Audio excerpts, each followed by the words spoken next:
Bon, je sais pas si ça se voit, mais je suis ravagé. J'ai la tête dans le cirage, complètement. Il est 14 h et j'ai toujours pas décollé. Ah, la nuit dernière, il y a eu encore d'un épilepsie. Ça en fait 2 en une semaine.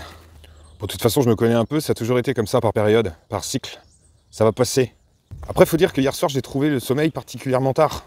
En fait, il y a quelqu'un qui a réussi à allumer ma boîte à rumination. Tu vois, j'avais fait un commentaire sur une vidéo. Et en fait, si j'ai fait aussi ce commentaire, c'est qu'on m'avait demandé en fait de développer, de donner mon point de vue. Alors c'est ce que j'ai fait. J'ai argumenté, j'ai expliqué en tout cas pourquoi, dans le fond et la forme, ça me convenait pas. Parfois je glissais des blagues qui évidemment parfois sont prises au premier degré, mais du reste, j'étais pas en train de généraliser sur une personne, sur sa vie que je connais pas. J'étais juste en train de dire que son témoignage dans cette vidéo, là, dans ce contexte-là, ne me convient pas pour ces raisons-là.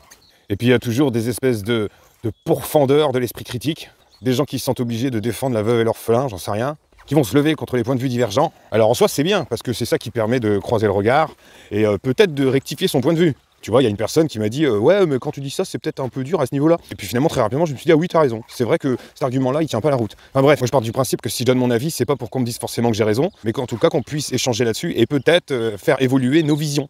Mais il y en a un qui me prend à partie, qui sort en gros que c'est facile de critiquer quelqu'un qui fait l'effort de s'exposer, ok, qui me dit « Et toi Fabrice, c'est quand la dernière fois que tu as posté une vidéo pour essayer de sensibiliser les gens à notre cause? Balaye un peu devant ta porte, parce que là tu perds toute crédibilité. » Je vous cache pas que sur le coup ça m'a fait sourire, puisque là je me suis dit « Bah tiens, il y en a un qui passe pour un con tout seul, j'ai rien besoin de dire. » Du coup je lui ai dit que des vidéos j'en avais fait 63, et que la dernière datait d'il y a 25 minutes, donc j'espère que c'était suffisant pour balayer devant ma porte. On peut me reprocher certains propos que je vais tenir, ok, on n'est pas obligé d'être forcément en accord avec ce que je raconte, et il y en a aussi avec qui j'échange et avec qui ça se passe très très bien. Jamais on pourra me dire que je fais pas des efforts pour essayer de sensibiliser les gens sur l'autisme.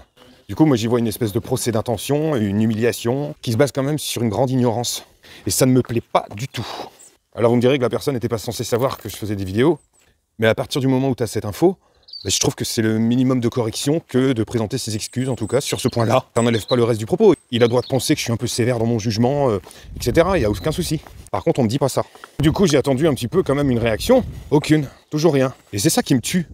Alors peut-être qu'il n'a pas vu ma réponse. Hein. Oui, vu que j'ai répondu 30 secondes à peine après son commentaire, c'est possible qu'il avait juste éteint son ordinateur et qu'il ait loupé la notification. Et que depuis, il l'a pas rallumé, il n'est pas allé sur le réseau. Mais si c'est pas le cas, et que cette personne a bien vu ma réponse et qu'elle ne réagit pas, dans ces cas-là, elle perd toute crédibilité. Bref, j'ai un peu ruminé avec ça hier soir. Moi, je peux discuter avec tout le monde, même avec des gens qui n'ont pas du tout les mêmes idées que moi. À partir du moment où, dans l'échange, on construit quelque chose, où il puisse y avoir peut-être des allers-retours, des petits changements dans la façon de penser, parce que finalement, chacun s'enrichit de l'autre. Parce que si j'étais pas persuadé que les gens peuvent évoluer, progresser, s'améliorer et vivre ensemble, je ferais pas du tout le métier que je fais. Et en général, je laisse toujours aux gens le bénéfice du doute. Mais à un moment, j'arrête. Tu vois, l'autre fois, il y avait une personne avec qui le courant n'était pas passé. Ça arrive. Mais ça passait surtout pas avec moi parce qu'elle disait n'importe quoi. Pour le coup, c'est pas ma subjectivité, je le dis objectivement, scientifiquement, c'était n'importe quoi. Et ces discours étaient même dangereux vis-à-vis de gens qui sont fragiles, des gens qui se questionnent et des gens qui sont en souffrance. Je lui ai signifié. On va pas aimer, hein. Le type, quelques jours après, il m'a recherché sur d'autres trucs. J'ai vu qu'il avait pas du tout évolué. Je l'ai viré, je l'ai bloqué. J'ai pas besoin de parasites. Alors quand je dis parasite, c'est pas un jugement de valeur, genre parasite de la société, espèce d'inutile. Non, je parle de moi, pour moi. Moi, j'essaye de me tenir à l'écart le plus possible des parasites, des gens avec qui je ne pourrais rien construire. Je l'ai bloqué, j'en veux plus. Après, il y a une autre personne qui avait été aussi un peu virulente, parce qu'elle avait mal interprété mes propos, n'avait pas compris mes intentions. Un peu dur au début, mais finalement, on a réussi à trouver un consensus. Chacun a pu voir aussi la position de l'autre, là où il en était. Et puis finalement, on s'est quitté bon copain. En fait, dans l'échange, le type, il m'avait dit « Mais toi, est-ce que tu sais au moins ce que c'est le TSA? Est-ce que dans ton entourage, il y a des gens qui ont un TSA ?» Bon. Donc après, évidemment, t'expliques le truc, tu repositionnes le cadre. Et cette personne était suffisamment humble pour laisser de côté la bataille d'ego, pour reconnaître qu'elle s'était trompée. Voilà, c'est le genre de situation que je trouve toujours un peu dur, parce que moi, je ne supporte pas toute forme de violence. D'autant plus quand c'est gratuit, que c'est pas justifié. Et ça implique aussi qu'on peut être autiste et avoir des gros a priori et des préjugés. Et par extension, ça veut dire qu'on peut pas dire dans une vidéo, nous les autistes, nous n'avons pas de préjugés. On va parler d'une communauté de gens qui se comprennent et qui se soutiennent parce qu'ils ont vécu des souffrances. Et c'est dans cette même communauté qu'on va retrouver le plus de violence. Bon après, c'est tout à fait envisageable de mettre ça sur le compte des problèmes dans les interactions sociales et dans la communication. Mais enfin bon, si ça se trouve au moment où j'enregistre cette vidéo, la personne elle a lu tous les messages et m'a envoyé un message. Je demande pas qu'elle s'excuse forcément, mais qu'elle reconnaisse qu'elle s'est trompée. Et tant qu'elle l'aura pas fait, ce sera déséquilibre. C'est important d'avoir des principes. Et moi, je m'assois pas sur mes principes. C'est important aussi vraiment de hiérarchiser les choses. Quand j'ai fait mon petit passage au sujet de la psychanalyse dans la dernière vidéo, j'avais bien précisé le contexte dans lequel s'inscrit mon propos. À aucun moment j'ai renié le fait que c'était inefficace et que ça a eu des conséquences dramatiques en fait sur des familles. Je l'avais même dit dans la vidéo sur l'histoire de l'autisme. Je renierai pas ça. Et c'est pas parce que je dis ça que je nie tes difficultés. Parce que certains m'ont dit « Ouais, mais franchement, j'ai vécu des trucs. » Ouais.